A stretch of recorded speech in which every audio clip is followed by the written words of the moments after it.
This is a presentation that was based on a case study that we did in Bangalore. And we did that case study together with Elizabeth, who used to work for SCI. She was leading it. And then it was myself involved and 3 people in India who did most of the data collection.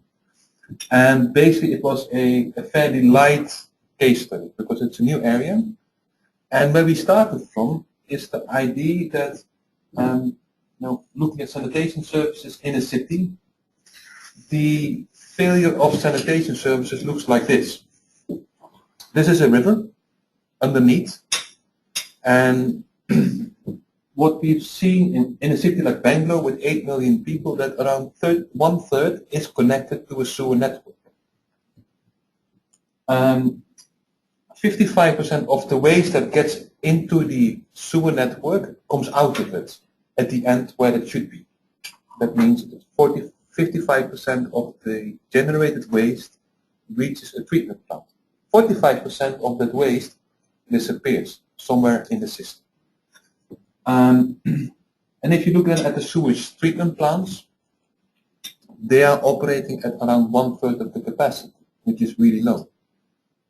The curious and stunning, amazing thing is that in a city as Bangalore, where around 1/3 of the people have water every 3rd day, there are massive investments taking place in waterborne sewerage, which is, I think, from a technical perspective, madness.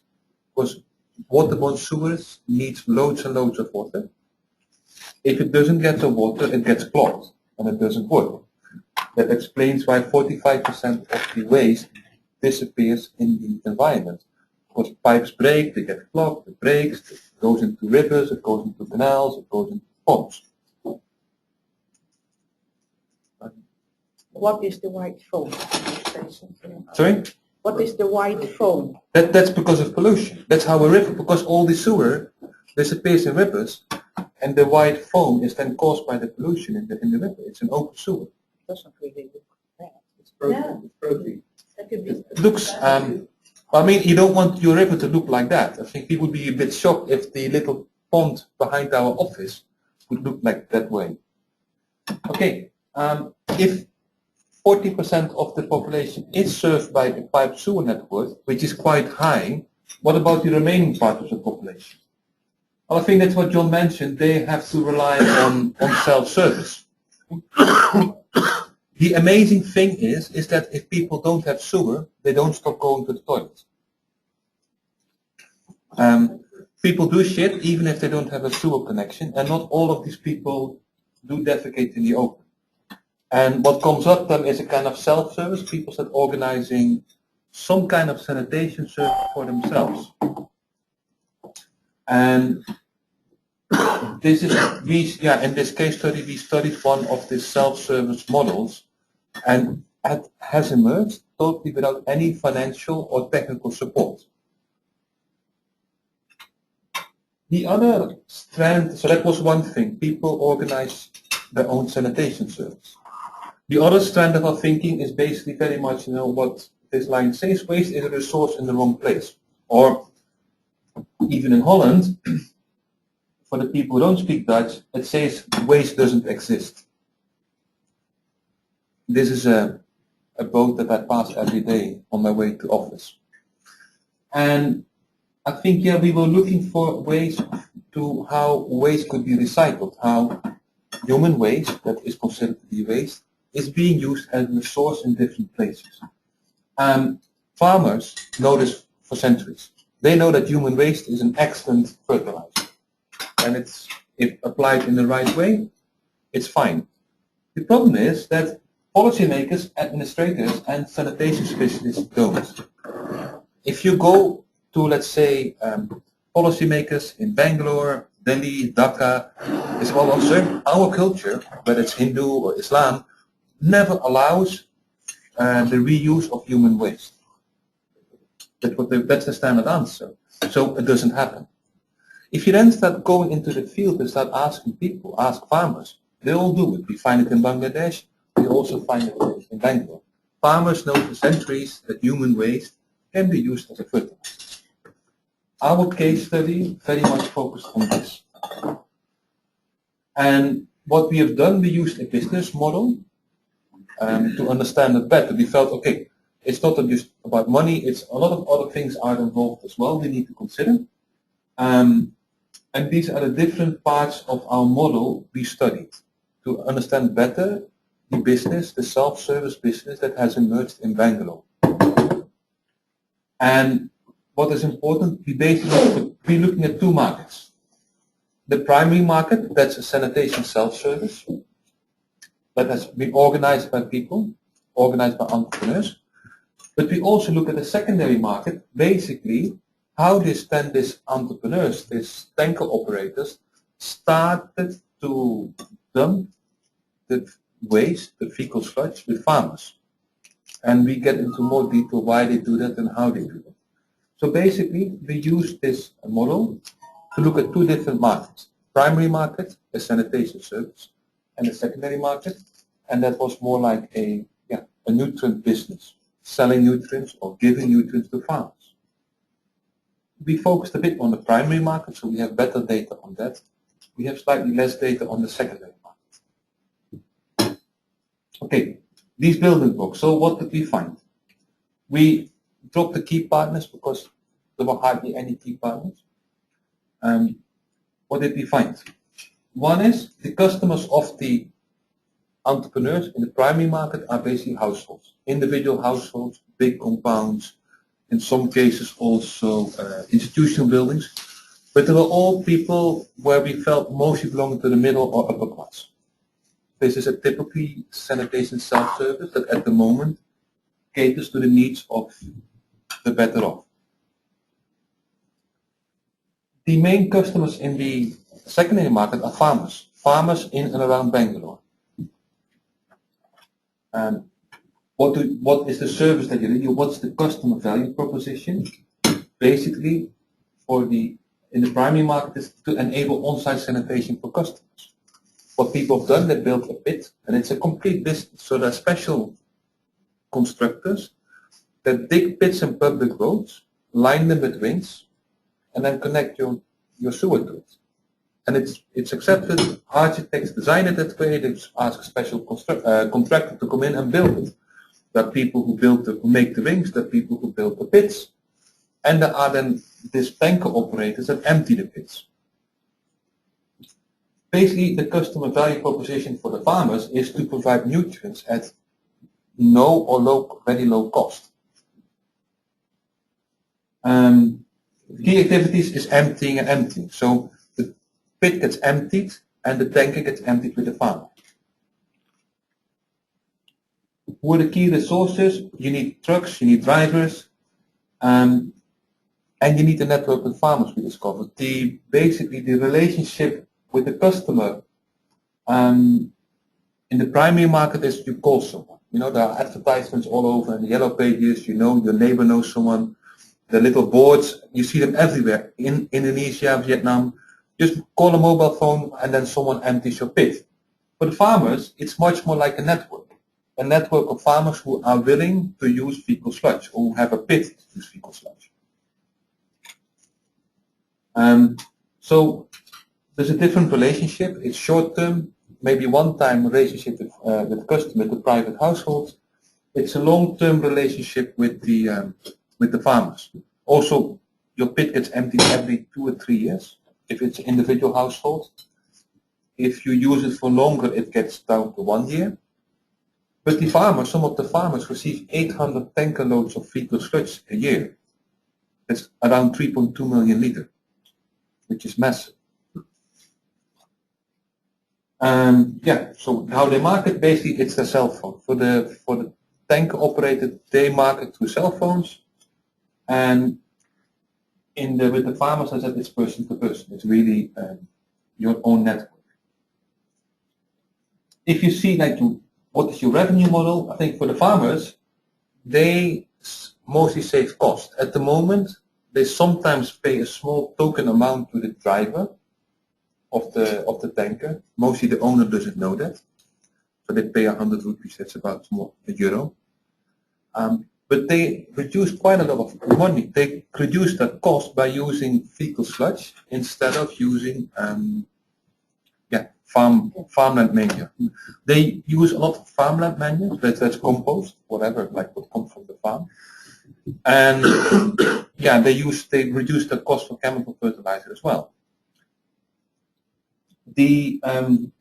So it reduces cost. The cost they have to make, or the investment they have to make to use fecal sludge is very limited. At best, they have a big pit where they leave the fecal sludge to dry for 3 months. But often, yeah, like if you see banana plantations, they have trenches, and then the fecal sludge go right into the trench, and that's it. Or if it's vacant land, empty land, what they will use later in the year, they just ask the tanker operators to dump it on the land, just open it. And then, yeah, they don't invest in the safety of the laborers, which is at least a bit doubtful. No rubber, no gum boots, no gloves, no nothing. So some of the laborers are complaining about blisters, for instance. What we saw, but that's also, I think, logic, considering that it's a business that has emerged without any financial support, is that it's also for the tanker operators a profitable business. They make money. Because if they wouldn't make money, they wouldn't be in business. It's a no subsidy model. We found it very difficult to really get a feeling of how much they earn. Because it varies. Some people they buy a new truck, some people they buy a second-hand truck, some people inherit a truck. We know that people have to pay bribes, but that's of course always a very touchy topic. You know, how much bribe do you pay to the policeman to look the other way if you dump it somewhere in the middle of the city? But for sure they make money. Okay, like basically beyond this model, what did we learn? What did we find? We estimated around at least 100,000 households are served in this way, and 100,000 households is 500,000 people. And we think it's a conservative estimate. It probably is higher. They pay between 800 and 1400 rupees for one-time emptying. That's, how much is that? Between 10 and 20 euro.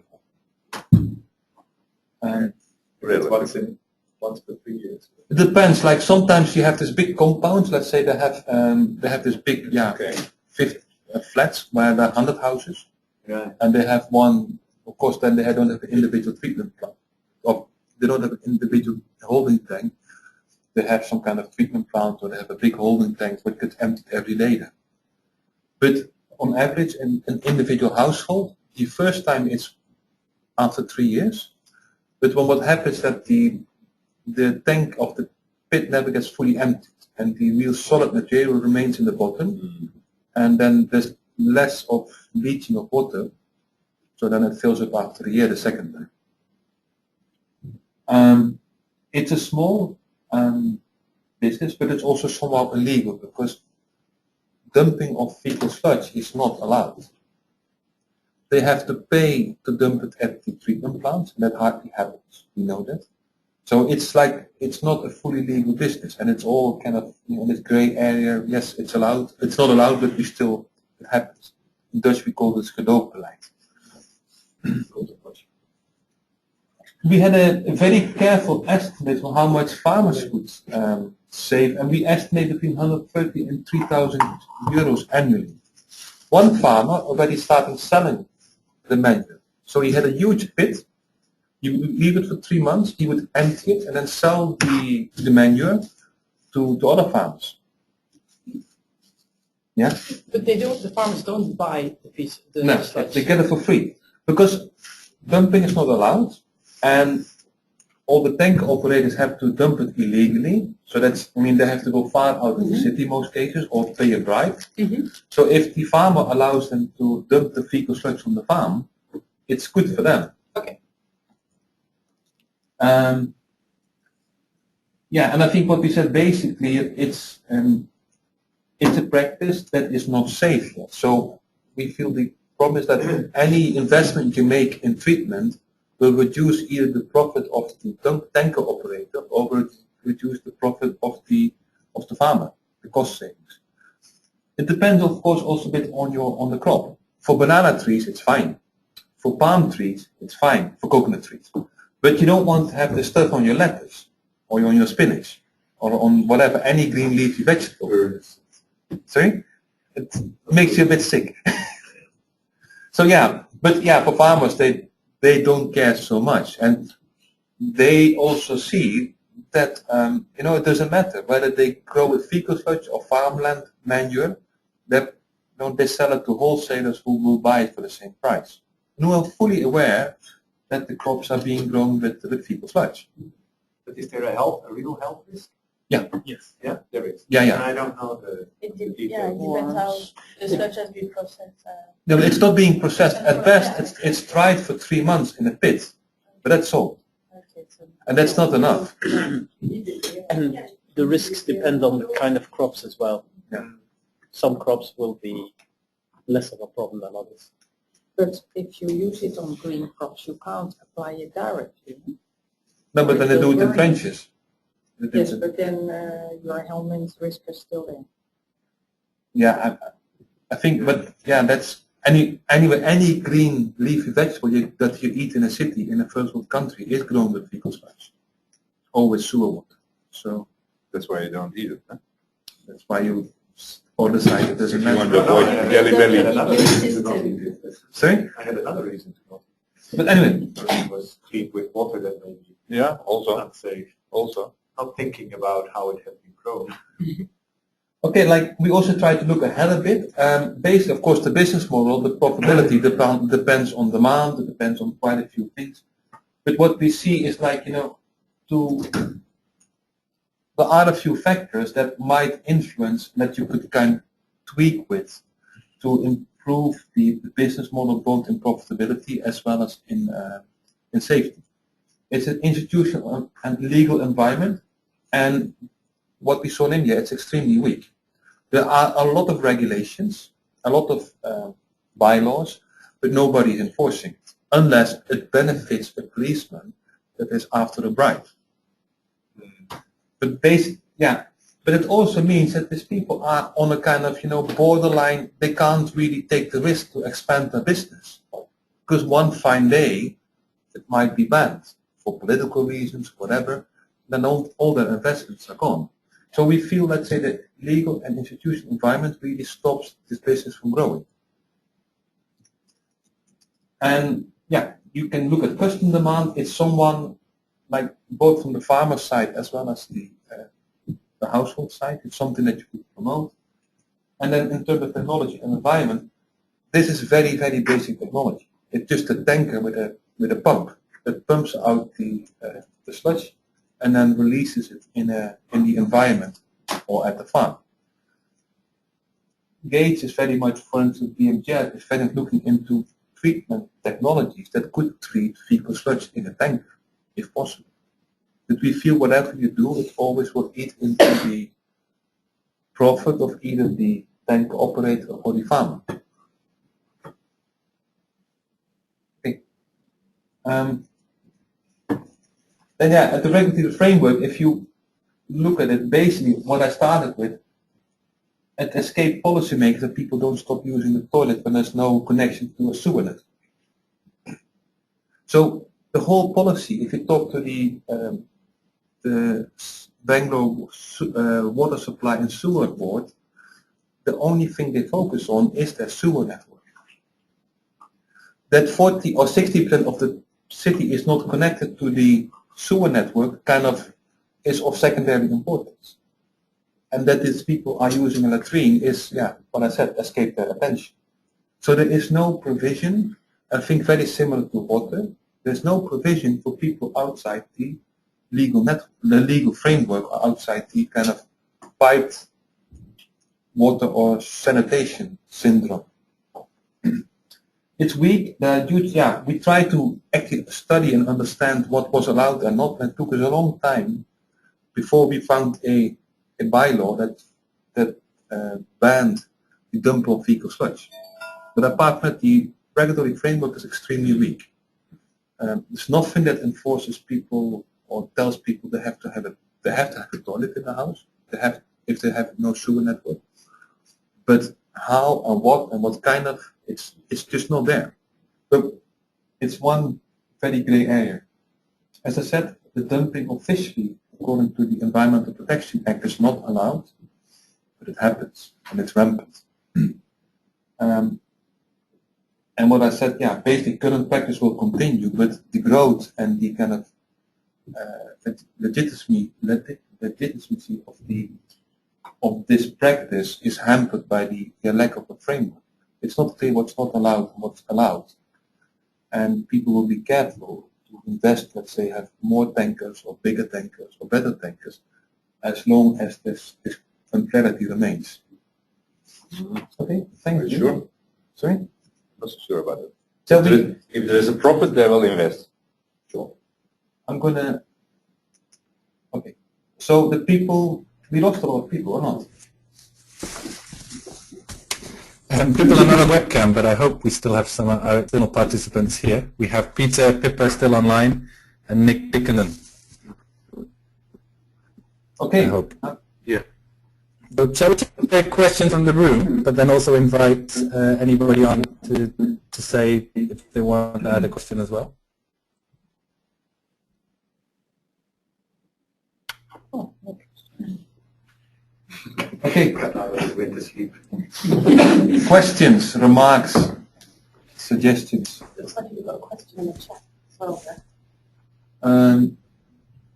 Would it help if the framework was enforced pushing the sludge out of the city? And farm seems like a good thing, even if it's done with preserved incentives, bribes. How would you like to design a framework that encourages safe practice and reuse?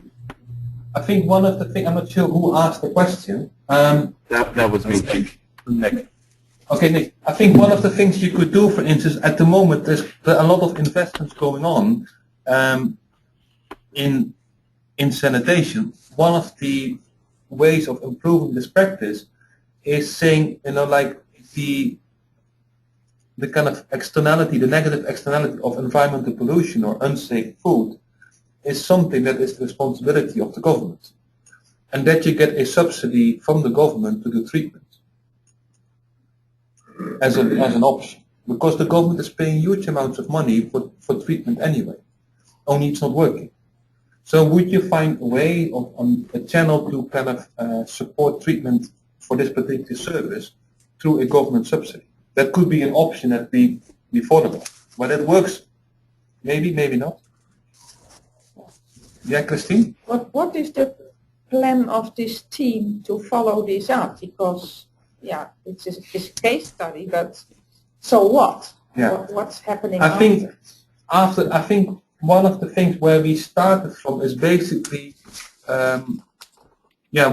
we observed this. We saw that this was happening more and more. We together with SCI formulated a proposal around it, but it didn't really fly, because also we couldn't back up our statements by at least one case study, And yes, we will now, try again to kind of formulate a concept note around it and see whether there's an opportunity for funding.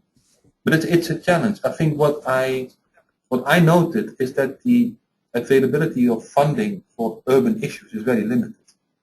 Even if you think outside our own sector and think about housing or whatever, there seems to be no lack of funds to sink into sewer networks that all clog up and don't work. If you want to think outside that box, it's very difficult. Yes, you were saying. Maybe. Yes. Sorry, I was going to follow up, but do you want to go on a similar line? No. Or somebody else was wanting to talk, sorry. I was going to ask a question following up from Christine. Yeah. John? Yeah, okay. About how to take this forward and sources of funds. I mean, one thing I was struck by you might not be surprised because we've discussed this a bit before, but I think 9% of the issues you mentioned are the same as what we do in rural water supply, self-supply in Ethiopia. Mm-hmm. The dynamics really are similar. You've got something which is happening will do of their own choice without government support or encouragement. It's not safe with very real health risks. It happens through the markets, and artisans and private sector suppliers providing these services. but it's a grey area, and it's very hard for you know, for people like us or government to decide what to do with it. So one idea in taking this forward would be to look at how you link up with people who've got interests in self-supply in water, I think, because we could learn perhaps more about the dynamics of markets by looking at water sanitation together. And maybe some of the funds around one private sector and things like this might be relevant as well. We've tried to develop some proposals for self-supply in water, focusing on the local public-private partnerships you need to get these businesses working well. Yeah, Christine and Tom, maybe if you want to reply to what No, that's also to do with the follow-up. I didn't understand who gave the assignment to do the... It's an IRC assignment, so we funded it ourselves. Yeah. And I didn't, maybe I wasn't paying enough attention. Were the recommendations communicated with the regulatory bodies in Bangalore? Or Not yet. I think we're about to finalize the case study, and last it needs to be edited. But it's also a bit of a tricky business because, you know, like as long as people are not officially aware it happens, it's allowed to continue. Now, our feeling is that once you kind of flag the issue and it becomes public knowledge that farmers use fecal sludge on their crops, you might have a totally different ballgame on your hands. But they know. They know. Farmers they know. No, even the authorities know, but they just ignore it. Yeah, but at the moment Because it's easier to ignore than to take action. You know. And then they have the evidence. Well, you have No, but they don't need it. It's just to pretend to ignore it. Prefer to ignore it. But I think it's in the end better to have the evidence and have something in place to address it than keeping your eyes shut. Because otherwise, you know, why do you do the case study? To be very blunt, except for our own understanding of how things work. If these kinds of practices also need to be communicated with those who don't believe or don't believe in it or don't think. No, I think we should do it. And once the case, we should communicate it to the people in Bangalore. But it's something that we have to handle slightly carefully as well. Yeah. Christine? Yeah. I miss one stakeholder group, and that's obvious because they like to keep their eyes shut. But there is a profit for the households. For very little money they get rid of the sludge. There's a profit for the farmers. There's a profit for the enterprise. It seems to me that if you can create a demand from the authorities to improve this, to make this safe and to provide it as an alternative to the big septic tank problems and the whole faecal sludge, what do you do with it at the end of the pipe? If you can shop around, and I was thinking, for instance, in the ISSDP program in Indonesia, the word went around that there was money to all the cities in Indonesia for innovative solutions if you wanted to stick out your neck and to take something up. And 6 cities came forward, and 6 cities were very, very different. And the problems were solutions weren't that innovative, but anyway. So the interesting point was that the demand came from the authorities. So it seems to me that that is missing, and that if you can shop around with this and say, this is not only a problem, it's also a solution, which you're doing, and it can be improved. I think we need to link with a chemical and technology process group, which can provide the technical support. If Elizabeth is not running the Stockholm Institute is no longer there, but some kind of technical. And we can offer that to some innovative city authorities. And then make a positive case study where we bring in the authorities and say, okay, this is a very cheap solution. It's meant to be positive. Yeah, I mean, but that you can offer. You can say that, okay, but the problem is that still, I mean, a lot of, we are maybe at a good moment, because it's always been thought that if you have sewage and septic tanks, that's your solution, then you don't have a problem. And now it's becoming, cities are becoming aware that they do have a problem. So we need some innovative cities and authorities who want to take this up. So you can try in Bangalore first, but maybe if Bangalore doesn't want it, shop around in India with our contacts there. Yeah. Is there any city that would say, oh, this is interesting for us? This is, Yeah, I think it should be part of in the Bangladesh too, we have follow-up. Yeah. I just wanted to get back to John, because John posed a question, and he didn't get an answer yet. And I think it's like the linkage with the self-supply of water. At least my observation in Bangalore is that the sector of water self-supply for water is totally separated from this market. It's totally that people who have nothing in common, who work on, of course most of the self-supply for water is done by tankers as well, but I don't see a connection between these two markets or these two groups, how they could. Okay, you can I clarify the question, because that's not what I'm saying. I think there is a lot of self-supply in Bangalore for water, and I'm not suggesting linking necessarily directly those two systems. That might be one issue. There might be something interesting there.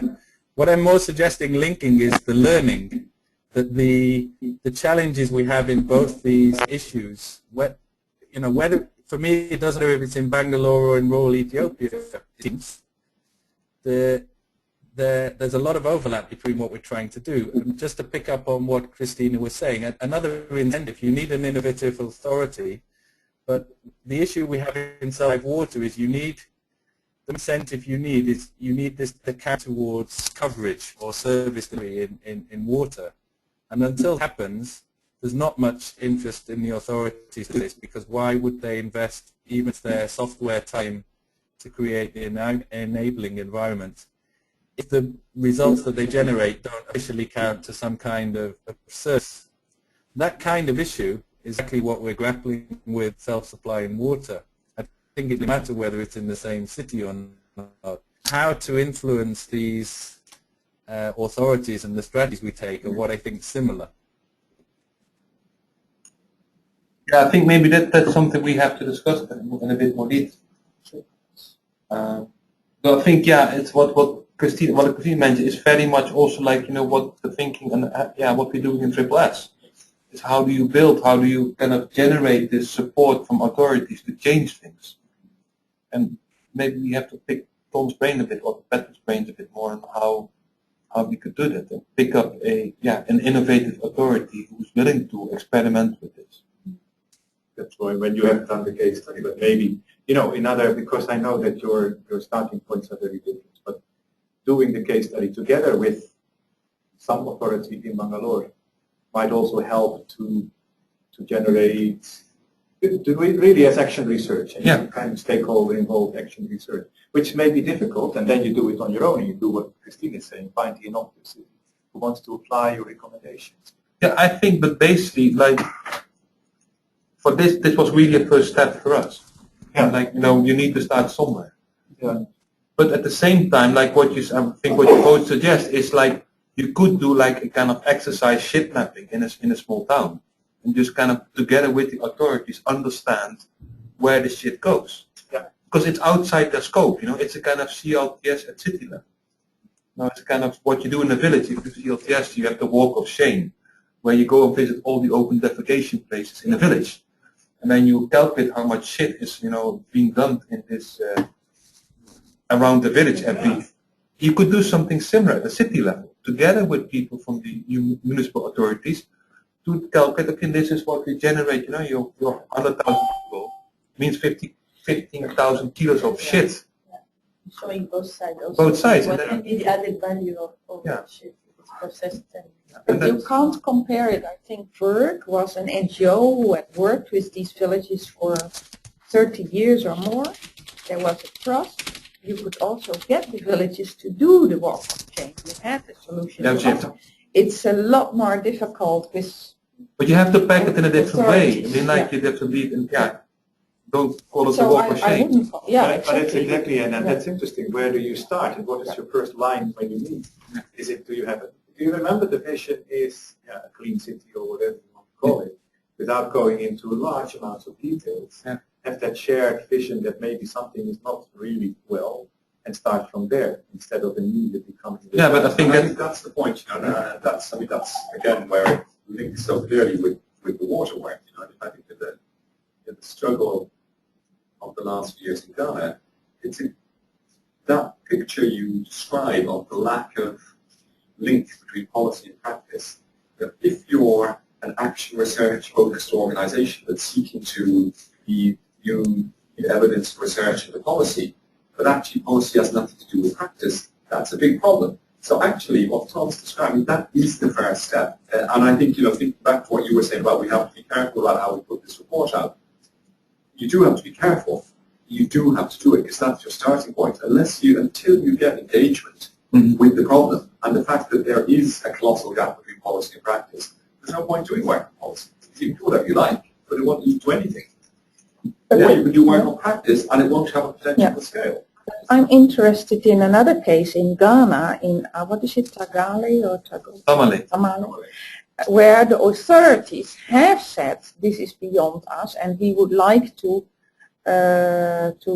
give the opportunity to start a sludge recycling business, and they are a partner. The difference with Bangalore is that they are a partner. Yeah. So I think we should maybe offer the two parallel and say, okay, here is a city that closes its eyes, so it still goes on. Here is a city that has recognized that they can't handle it, and it's actually an opportunity to link up with the private sector.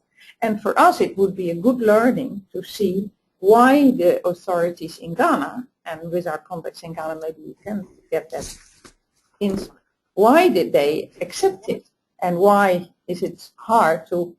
You said you spoke to the authorities, but everybody denied it. Yeah, but so I think, maybe the next thing is to go very informally to them and say, okay, we deny it, but, or this is the situation, now can we talk again, because it's also an opportunity. Exactly. But it would be good for us at the same time if through our contacts in Ghana we could learn that.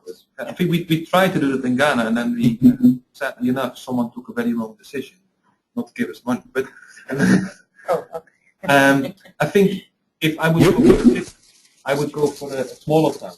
Like Bangalore has huge investment in sewer networks, and there are loads of preserved incentives, basically bribes, for city authorities to keep on investing in the sewer networks.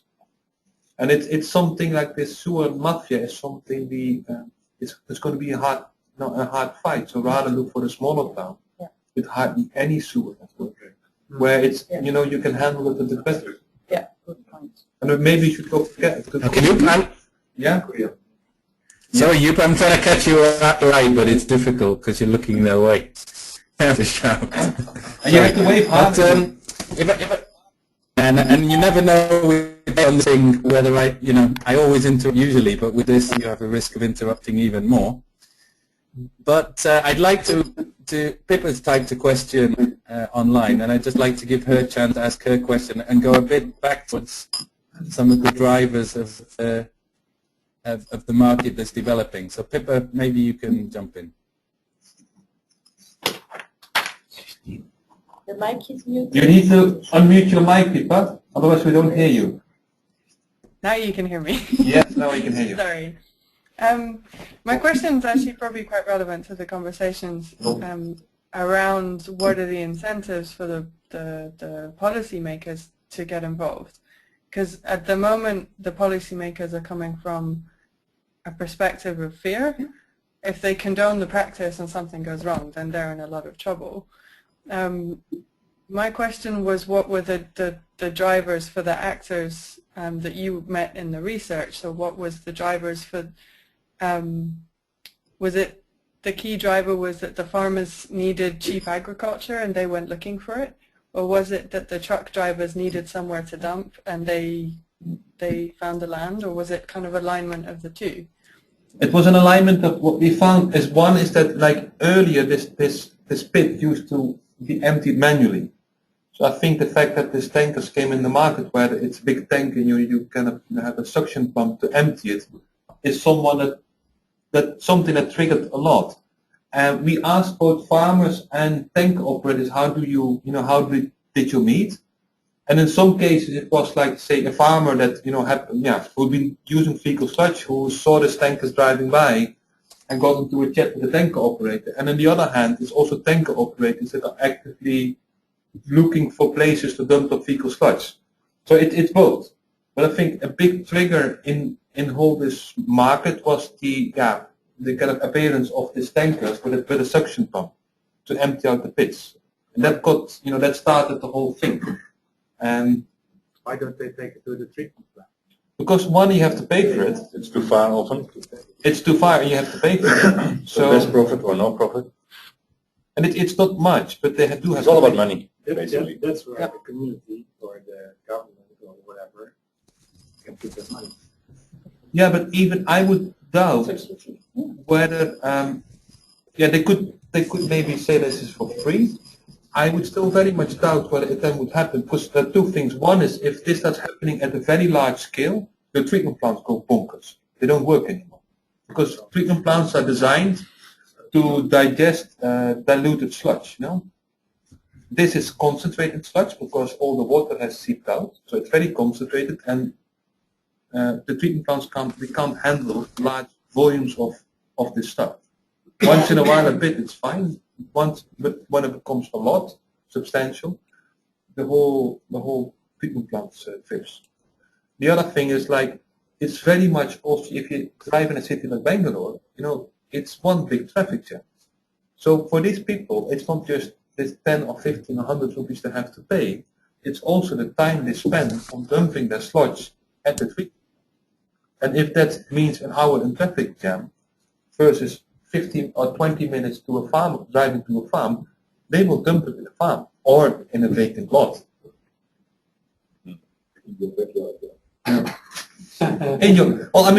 The whole sanitation business is basically governed by the ID not in my backyard. But also it's a pity. I mean, you started with waste is wealth in the wrong place, and then you throw it in the sewage treatment plant. That's waste. Waste I don't know of what to wealth. do with it. Yeah, well, what happens in the treatment plant is that and that's amazing, because in a treatment plant, industrial waste and domestic waste get mixed. And basically it means that like through the industrial waste stream, a lot of heavy metals come in. What makes basically the sludge, and the sludge is being sold without being tested by the urban authorities to farmers. But it's very likely that a lot of heavy metal, they're not taking. These are still in the sludge. So from a health perspective or from a farming perspective, it's better to have it directly on the land, because in most cases it's like 100% domestic waste without heavy metals. Once it goes into the treatment plant, you get this mix of waste streams, and urban authorities decide we haven't seen anything. So You have heavy metal on your land. yeah. But this model only works in cities or in places where there is farmers nearby. Yeah, but there are farmers everywhere. Yeah? Is that the case in all? Urban agriculture, how will you get your green vegetables? All around the cities is built of horticulture farms. Which is Every almost- city. Which is close enough. Yeah. Yes. And our sludge from Groningen went to Drenthe For what? for akkerbouw. for akkerbouw, yeah, for agriculture. Untreated. I know because I spoke with the guy. Okay. Any questions from someone else? Other questions there in the room, you? I don't know. Any questions? Well, not questions, but Otherwise, I'm going to ask one about ladders. ladders. Now, the issue, everything, what would be the possible solutions, because that's one issue. One issue is they want to ignore it because if you ignore it, there's no problem. But at the same time, if you open their eyes, they very regularly fall back in their own thinking, So what would be out of the box type of thing? Because any solution would make the chain more costly. Yeah. And cost. Can I add a bit to that, Joep? Yeah. because I think it's a very similar point what I was going to say. Because now we develop ladders and everything these days. And I wonder whether you have a ladder for this, or whether you could not develop one to present the kind of solutions that we may be getting at here. I mean, what evidence you would have, whether you could present your evidence that, you know, you've got the sort of basic form of this dumping without any protection, maybe directly to the land, that would have the highest health risks. Mm-hmm. You've got some limited drying of composting. You then maybe got workers wearing gumboots with education, so on, you know, could reduce the risks again. I think could have some education, marketing level as well. Could you use that as a tool to engage with the stakeholders to say, you know, this is unsafe self-service at the moment and dumpings. There is a vision, there is a way you could make it a lot safer. And if you could discuss with stakeholders at which point along that ladder something becomes acceptable. I like that. It's a really nice suggestion. I think because we could use that, like, again, as a tool to engage with the people. And yeah, also in response to Erik, it's a big challenge because you cannot ask a urban authority to start promoting officially a way like a sanitation technology that is basically unsafe. Because once that's the official point of view, they lose the next elections, you know that. Oh, you have to make it safe. That's why it's going to be more costly. But I think there's an opportunity that Erik is not mentioning, and that's in your case, that's a business case within the business case, that one farmer who's already started to make compost and sell the compost, the treated compost, to other farmers. So what is his business model that apparently he can make enough money? And so, I mean, if you keep the sludge, if it is not with heavy metals and so on, and you keep it long enough, all your helminths, eggs die off, and basically it's safe. I mean, that's the whole idea of the composting. So whether you do that in your individual toilet with your double vault, or you do it at the farm with a whole lot of sludge, as if he does it well, then, and he makes a profit, I mean, then that might be a model that you could sell and say, okay, here is an opportunity. The problem is that the helmets take far longer to die off than for the compost to be ready and useful for production. Yeah. And they will always sell it before it is healthy. There's no way of. Okay. Yeah, that's the whole thing. And then again, it's like you increase cost. And I've been wrapped on the knuckles of basically never use the word compost and say it in one sentence, because it will not be safe. No. So, but that's a thing, yeah, that's an issue, because again, it needs at least storage for 6 months. What means that, you know, you lose money because you have a piece of land in an urban environment that is very costly, where you could basically double your income if you would choose for an unsafe practice. You must have the authority because they need to legalize whatever they have put in paper. If they're not enforcing what they have put on paper, you know, people will continue finding shortcuts because it increases their profit margin. But at any point, it's more profitable. Yeah, exactly. So unless you get them on board, forget it. At any point of your logistical chain, people will get in contact with something that is of a risk. The only thing is you have to come up with a chain in which you reduce that risk to most of the people in the community. Yeah, but it's the difference between one. And you control whatever the few that have to do it. So I think it's possible. Who could have a possible impact in this sector to discuss these options with. Yeah, maybe the urban agriculture group, you know, people who are dealing with that side of the picture. Because we are not in that. But what money is in there? Are there any other questions, maybe from the people online? Peter? No, Peter has dropped out. Peter, any questions from you?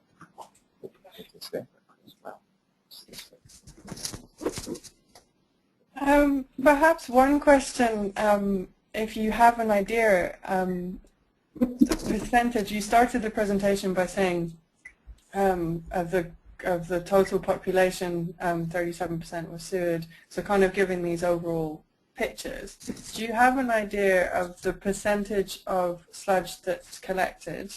How much of that is dumped on agricultural land? No, no clue. It's I think it's exactly where I would start a follow-up action from, is to kind of, understand that better. And as far as I know, there is very little known on kind of citywide sanitation. What percentage of the population is using what service? I haven't come across, well, people say this might be sewer, but then it leaves out the other 90 to 40%. It's very unclear. It will be a large percentage. Sorry? It will be a very large percentage. Yeah, but I think you have sewer network of open defecation, and we don't know what happens in between. In terms of just services, census, number of people, amount of sludge. There's very little known. It makes me think of a nice research methodology, Joep. Sorry? It makes me think of a nice research methodology. I remember reading about some very nice papers to try and monitor corruption in relation to tankering of water, where they got students to sit inside the tanks. Inside the tanks? Not in the tank. The truck, I hope. Not here. Inside the water tank, inside the... I'm not sure whether we're going to find students sitting in a fecal sludge tank. But we're running out of time now, Joep. Does anyone have burning questions there? No. Thank you for being.